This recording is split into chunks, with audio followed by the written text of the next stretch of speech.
নমস্কার সকল দর্শক বন্ধুদেরকে অনেক অনেক স্বাগত জানিয়ে শুরু করছি আজকের জ্যোতিষশাস্ত্র লাইভ ফোনের অনুষ্ঠান। আমরা প্রত্যেকেই জানি আপনারা এই লাইভ ফোনের অনুষ্ঠানের জন্য কতটা অধীর আগ্রহে অপেক্ষা করে থাকেন। তাই একদমই ঠিক, আপনাদের এই অধীর আগ্রহ অপেক্ষা কিন্তু একদমই শেষ, কারণ এই মুহূর্তে লাইভ ফোনের অনুষ্ঠানে আমাদের এই স্টুডিওতে এসে উপস্থিত রয়েছেন ২৬ বছরের অভিজ্ঞতা সম্পন্ন ম্যারেজ এবং এডুকেশন স্পেশালিস্ট, তন্ত্র বিশারদ, বস্তু এবং নিউমারোলজিস্ট আচার্য শ্রী অনির্বাণ। আপনারা প্রত্যেকেই জানেন আচার্য শ্রী অনির্বাণ মানেই কিন্তু আপনার আমার জীবনে একটি অভূতপূর্ব দিন। একদমই তাই, যে মানুষটি ২৬ বছর ধরে এই সাধনার সঙ্গে যুক্ত রয়েছেন এবং তিনি প্রতিনিয়ত প্রতি মুহূর্ত চাইছেন শুধুমাত্র আপনার এবং আপনার প্রিয়জনের জীবনে একটু সুন্দরভাবে গুছিয়ে দিতে। তো চলুন আজকের এই লাইভ ফোন অনুষ্ঠানে আরও একবার আমরা স্বাগত জানিয়ে নেব আচার্য শ্রী অনির্বাণকে। দাদা, অনেক অনেক স্বাগত আজকের লাইভ ফোন অনুষ্ঠানে।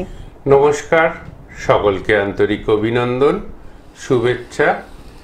আমি আচার্য শ্রী অনির্বাণ আপনাদেরকে প্রথমেই যে কথাটা বলার প্রয়োজনীয়তা রয়েছে বা বলার কথা রয়েছে সেটা রয়েছে, আজকে কিন্তু আমি স্পেশাল কিছু টিপস যাদের বিয়ে হচ্ছে না বা যাদের বিয়ের ক্ষেত্রে মাঙ্গলিক দোষের বাধা রয়েছে, সেই মাঙ্গলিক দোষের বাধা খণ্ডনের জন্য এবং যাদের বিয়ে যাতে হয় সেই বিয়ের দোষ খণ্ডনের জন্য স্পেশাল কিছু টিপস আমি কিন্তু আজকের লাইভে দেব। তো সরাসরি ফোন ইন লাইভ অনুষ্ঠান, সরাসরি আপনারা আমাকে ফোনে কথা বলতে ফোন করতে পারেন। এবং একটা কথা যেটা সবার আগে বলে নেওয়া দরকার, আজকে কিন্তু স্পেশাল প্রচুর টিপস কিন্তু রয়েছে আপনাদের জন্য। টিপসের প্রচুর টিপস নিয়ে আজকের অনুষ্ঠানে আমি কিন্তু রয়েছি। তো লাইভটা কিন্তু মিস করলে চলবে না। আজকের লাইভ মিস করলে যাদের বিবাহজনিত সমস্যায় ভুগছেন, যাদের মাঙ্গলিক দোষের সমস্যায় ভুগছেন, সেই সমস্ত সমস্যার সমাধানের উপায় বা সেই সমস্ত সমাধানের রাস্তাগুলো কিন্তু আজকে বঞ্চিত হবেন যদি মিস করেন। সে সম্পর্কে বলবো, তার আগে আমাদের মধ্যে মনে একজন দর্শক বন্ধু চলে এসেছেন। নমস্কার, কে আছেন? হ্যাঁ বলুন, কে বলছেন? আচ্ছা, অজয় বাবু কার সম্বন্ধে জানবেন? কার সম্পর্কে জানবেন বলুন। আচ্ছা, অজয় বাবু জন্ম তারিখ বলুন আপনার। ৭ জুলাই ১৯৮৫।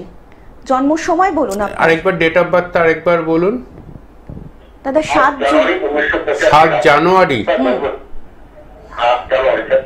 7 জানুয়ারি। আচ্ছা, 1 জানুয়ারি ১৯৮৫। জন্ম কটার সময়? রাত্রি 7:30 বর্ধমান। প্রথম কথা, প্রধান কথা যেটা আপনাকে প্রথমেই আমি বলবো সেটা হচ্ছে, সেটা আপনি জানেন হয়তো, মেষ রাশি, কর্কট লগ্ন, কিন্তু প্রথমেই যে কথাটা বলার প্রয়োজনীয়তা রয়েছে, মানসিকভাবে আর্থিকভাবে লাস্ট ডিসেম্বর মাস থেকে প্রচণ্ড পরিমাণ নেগেটিভিটির মধ্যে দিয়ে চলছেন। ঠিক বলছে অনির্বাণ নিশ্চয়ই? একদম রাইট, একদম রাইট কথা বলেছেন একদম। একদম রাইট। জীবনের এই পর্যায়ে এসে মানে এই পর্যায়ে বলার কারণ হচ্ছে 40 বছরটাকে আমরা তো একটা মোটামুটি ল্যান্ডমার্ক বলি। একটা মানুষ যদি সফলতার মুখ দেখতে হয় তার নিজস্ব বাড়ি, শুনুন আমার কথাগুলো, একটা মানুষ নিজস্ব সফলতার মুখ যদি দেখতে হয় তার নিজস্ব একটি বাড়ি, বিবাহ সম্পন্ন হওয়া, হ্যাঁ, এই জিনিসগুলো 40 বছর বয়সের মধ্যেই মানুষ কিন্তু অ্যাচিভ করলে তাহলে গিয়ে কিন্তু সে পরবর্তী 10 বছর আরো কষ্ট করে প্রচুর খাটবে, 50 বছর থেকে তাকে একটু রিল্যাক্স লাইফ লিড করার প্রয়োজনীয়তা রয়েছে। যেই রিল্যাক্স লাইফটা আপনি এই মুহূর্তে লিড করতে পারছেন না, ঠিক বলছেন নির্বাণ নিশ্চয়ই? একদম রাইট স্যার, একদম রাইট। বর্তমান, হ্যাঁ একদম রাইট কথা বলছেন স্যার, একদম একদম রাইট। বর্তমান যে সময় চলছে বা বর্তমান যে পরিস্থিতি চলছে তাতে লোকের কাছে প্রচণ্ড পরিমাণে ধার দেনা, লোকের কাছে প্রচণ্ড পরিমাণে মানসিক অস্থিরতা, এই হ্যাঁ স্যার সেটাই বলছেন, আপনি শুনুন, দাদা বলছেন।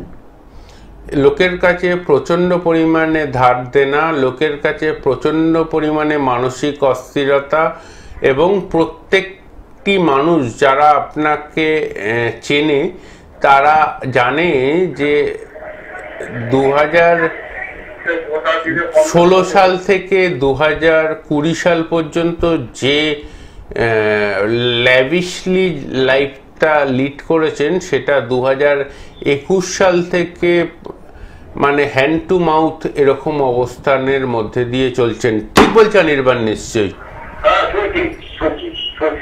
শুনছি না, ঠিক বলছেন নির্বাণ? 100% ঠিক না 10% ঠিক?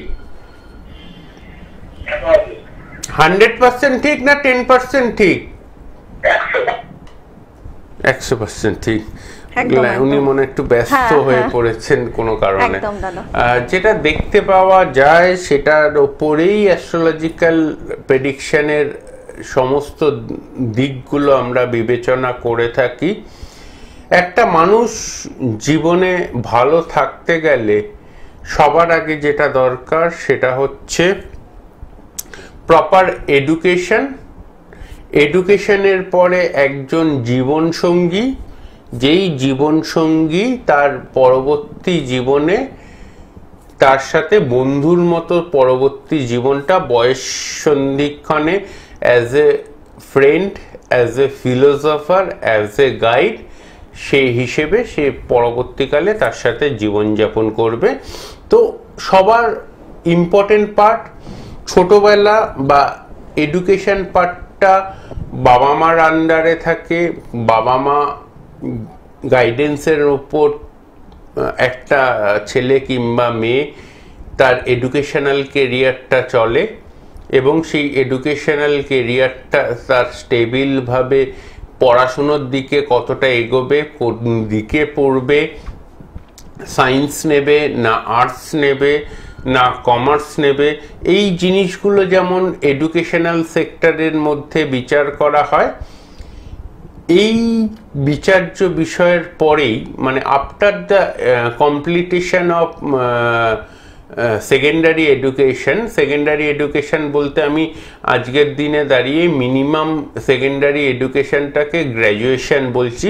এইচএসটাকে কিন্তু আমি আজ সেকেন্ডারি এডুকেশনের মধ্যে ধরি না, কারণ আমার চারপাশে মিনিমাম এখন এডুকেশনাল স্ট্যান্ডার্ড এইচএস এখন সবাই পাস করছে।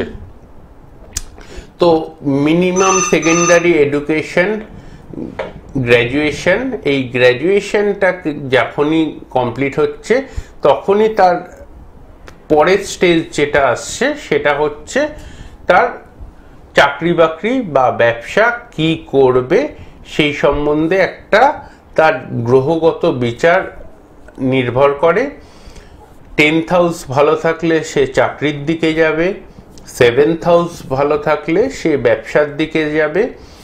10th হাউসের 11th হাউস বিচার্য বিষয়ের মধ্যে থাকতে হবে যে ব্যবসা বা চাকরির মধ্যে কোন কানেক্টিভিটি এনে দিচ্ছে, সেটা কিন্তু নির্ভর করবে 10th হাউসের ওপর এবং 10th হাউসের 11th হাউসের ওপর। সেটা হচ্ছে চাকরির কানেক্টিভিটি, সেটা সরকারি চাকরি না আইটি ফিল্ডে চাকরি করবে, নাকি টেকনিক্যাল ওরিয়েন্ট চাকরি করবে, নাকি প্রাইভেট ফার্মে চাকরি করবে, সেটা নির্ভর করছে কিন্তু একটা জন্মছকে রবি এবং শনির গ্রহগত অবস্থান এবং তাদের স্ট্রংনেসের ওপর। যদি জন্মছকে রবি স্ট্রংনেস ভালো থাকে তাহলে সরকারি চাকরি করবে, যদি জন্মছকে শনি স্ট্রং বেশি হয় তাহলে প্রাইভেট ফার্মে চাকরি করবে। এবার আসি, এই প্রাইভেট ফার্মে চাকরিটা করতে গিয়ে সে আইটি সেক্টরে চাকরি করবে নাকি জেনারেল জব করবে, সেটা কিন্তু নির্ভর করছে গ্রহগতভাবে বুধ এবং শুক্র এবং চন্দ্রের কানেকশনের ওপর। সে সম্পর্কে আরো ডিটেলসে আলোচনা করব। তার আগে আমাদের মধ্যে একজন মনে হয় বন্ধু চলে এসেছেন। কে আছেন দেখুন। নমস্কার, কে বলছেন? হ্যালো, নমস্কার। নমস্কার, বলুন কে বলছেন? আমি নদিয়া থেকে বলছি। বলুন কে বলছেন? আমার নাম প্রীতম বিশ্বাস। হ্যাঁ, প্রীতম বাবু কার সম্বন্ধে জানবেন? নিজের সম্পর্কে। আচ্ছা, প্রীতম বাবু জন্ম তারিখ বলুন। হ্যাঁ, 7 সেপ্টেম্বর 1991। 7 সেপ্টেম্বর 1991। জন্ম সময় বলুন। সময় সকাল 11:28। সকাল 11:28। জন্মস্থান? নদিয়া। নদিয়া। বলুন কি প্রশ্ন? একটাই প্রশ্ন করবেন। কেরিয়ার নিয়ে। কেরিয়ার নিয়ে। কেরিয়ারটা তো অনেকটা ভাস্ট। ঠিক আছে দাদা, বলছে শুনুন। সিংহ রাশি, বৃশ্চিক লগ্ন। সিংহ রাশি এবং বৃশ্চিক লগ্ন। বৃশ্চিক লগ্নের রেসপেক্টে প্রথমেই এই মুহূর্তেই কথা বলছিলাম যে 10th হাউসটা দেখতে হবে যে কেরিয়ারের কোন দিকে কি কানেকশন দিচ্ছে, সেই কানেকশন সম্পর্কে দেখতে হবে যে সেটা প্রথমেই দেখতে হবে। যে কানেকশন আমি দেখতে পাচ্ছি, যে কানেক্টিভিটি চার্ট আমি দেখতে পাচ্ছি, ভাই একটা কথা বলবো কোনো কারণ? হ্যাঁ দাদা, লাইনটা হয়তো কেটে গিয়েছে, আমরা একটু আলোচনায় আসছি। তার আগে আপনাদেরকে জানিয়ে রাখি, যারা দাদাকে দেখাতে চাইছেন তারা কিন্তু অবশ্যই বুকিং করতে পারেন 7596893900 নাম্বারে। এছাড়া কিন্তু দাদাকে আপনারা পেয়ে যাচ্ছেন দমদমে প্রাইভেট রোড HDFC ব্যাংকের পাশে। এবং আপনাদেরকে জানিয়ে রাখি 4th স্যাটারডে কিন্তু বম্বেতে আপনারা দাদাকে পেয়ে যাচ্ছেন এবং দিল্লির গুরগাঁও কিন্তু দাদাকে আপনারা পেয়ে যাচ্ছেন। দাদা, যেটা নিয়ে আপনি বলছিলেন সেটা হচ্ছেন যে এই যে বিবাহ সম্পর্কীয়, যে অনেক মানুষই তো এরকম রয়েছেন যে একটা সার্টেন টাইমে গিয়ে একটা বিবাহ ভেঙে যাচ্ছে, একটা ছেলের কিংবা একটা মেয়ের। তো এই জায়গাটা যদি একটু বলেন, মানে কেন হচ্ছে এই ব্যাপারটা আর কি। একটা জন্মছকে বিবাহ, জন্মছকটা কেমন হবে, মানে বিয়েটা কেমন হবে, সেটা লাভ ম্যারেজ হবে না অ্যারেঞ্জ ম্যারেজ হবে, সেটা দেখার আগে আমি শুধু সেটাকে আমি সাইডে রাখলাম। 7th হাউস এমন একটা গ্রহ, 7th হাউস থেকে বিচার করা হয়ে থাকে বিবাহ বা ম্যারেজ। এই ম্যারেজটা ফ্রুটফুল হবে না ফ্রুটফুল হবে না সেটা নির্ভর করে 7th-এর 11th, সেটা 5th হাউসের ওপর। এবার এই বিবাহটা লং স্ট্যান্ডিং ম্যারেজ হবে নাকি ডিভোর্স হয়ে যেতে পারে, সেটা নির্ভর করে সপ্তম ঘরের অধিপতি গ্রহ যদি রাহু দ্বারা কানেক্টিভিটি হয় বা অশুভ মঙ্গল এবং কেতু দ্বারা কানেক্টিভ হয়, সেক্ষেত্রে ডিভোর্সের চান্স সব থেকে বেশি থাকে।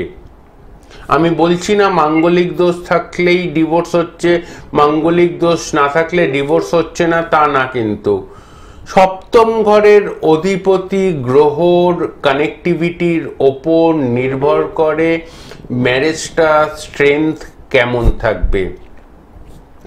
অনেকেই প্রশ্ন করেন, আজ সকাল থেকে 17টার কাছাকাছি ম্যাচ মেকিং করেছি সোশ্যাল মিডিয়ার দৌলতে, ফেসবুক লাইভ, ইউটিউব লাইভ, ইউটিউবে আমার নিজস্ব চ্যানেল আছে আচার্য শ্রী অনির্বাণ, তো তার দৌলতে প্রত্যেক দিন ম্যাচ মেকিং 10টার ওপরেই এখন করছি। লাস্ট 2021 সাল থেকে, মানে যবে থেকে লকডাউনটা কেটেছে, যবে থেকে সোশ্যাল মিডিয়াতে প্রোগ্রাম বেড়েছে, ম্যাচ মেকিং সংখ্যা পার ডে 10টার ওপরেই আমাকে করতে হয়। আজকে 2-3 জনের প্রশ্ন ছিল, নরগণ আর রাক্ষসগণে কি বিয়ে হয়? 100% বিয়ে হয়, এবং নরগণ এবং রাক্ষসগণে বিয়ে হলেই যে ডিভোর্স হবে তা কিন্তু নয়। অন মিডিয়া, অন চ্যানেল দায়িত্ব নিয়ে টেবিল বাজিয়ে বলতে পারি, আমার দেখা অন্ততপক্ষে 2000-এর ওপরে নরগণ রাক্ষসগণে বিয়ে হয়েছে। আমার নিজের অ্যাস্ট্রোলজিক্যাল কেরিয়ারে 26 বছর অতিক্রান্ত হয়ে গেছে লাস্ট ডিসেম্বরে, মানে এখন 26+27 বছর রানিং চলছে অ্যাস্ট্রোলজি পেশা হিসেবে করছি। এবং একমাত্র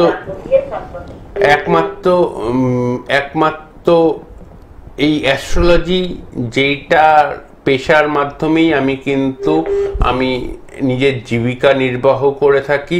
আদার্স কোনো ব্যবসা বা আদার্স কোনো প্রফেশনের সাথে আমি যুক্ত নই। শুধুমাত্র পুজো পাঠ,